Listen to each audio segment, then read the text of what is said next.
So Jigsaw's sister released a tweet this morning about the mayoral election in New York City. New York is about to turn into London if people don't vote against at Zohran Mamdani tomorrow in the New York City primary election. He is a Muslim immigrant and an open communist. He wants Sharia and communism in NYC. Get out and vote against him. Do you think they get tired of the same old rhetoric they've been using since Joseph McCarthy in the 1950s? Hey Laura, let's play a game.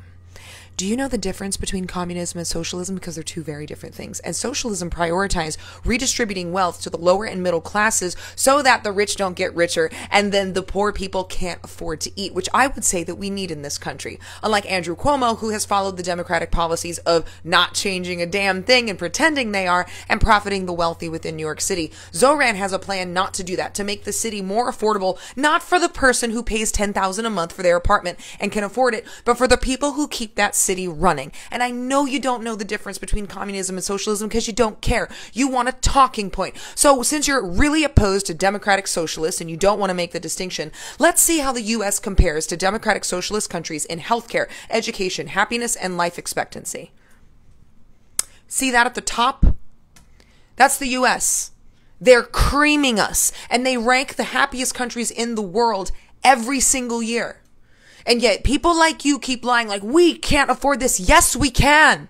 We are the richest country in the world. And New York City is demonstrating that not only by their ranked choice voting, that we do not have to be beholden to a two-party system, but they are showing that when money is available, it can be given to help the lower and working classes. And guess what? When you do that, your GDP and your productivity and your birth rate go up.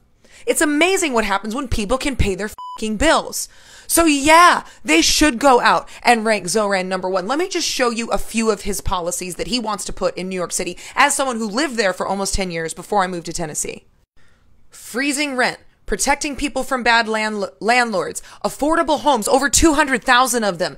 No cost childcare. Transportation to your job is free. And guess what? Cheaper groceries by having supermarkets that do not pay rent or property taxes. Things that real working Americans across the political spectrum have said we want and we need. So let me tell you something, Laura. If I was in New York, I would rank Zohran #1 because not only do his policies show actual change so that we stop favoring only the rich, but they could set off a wave of change in this country to get us away from a two-party system that has done nothing but fuck us in the ass without lube. And we might actually have a shot to make change for the average American. And as someone who lived in London, yes, please, go rank Zohran #1 and let's stop with this two-party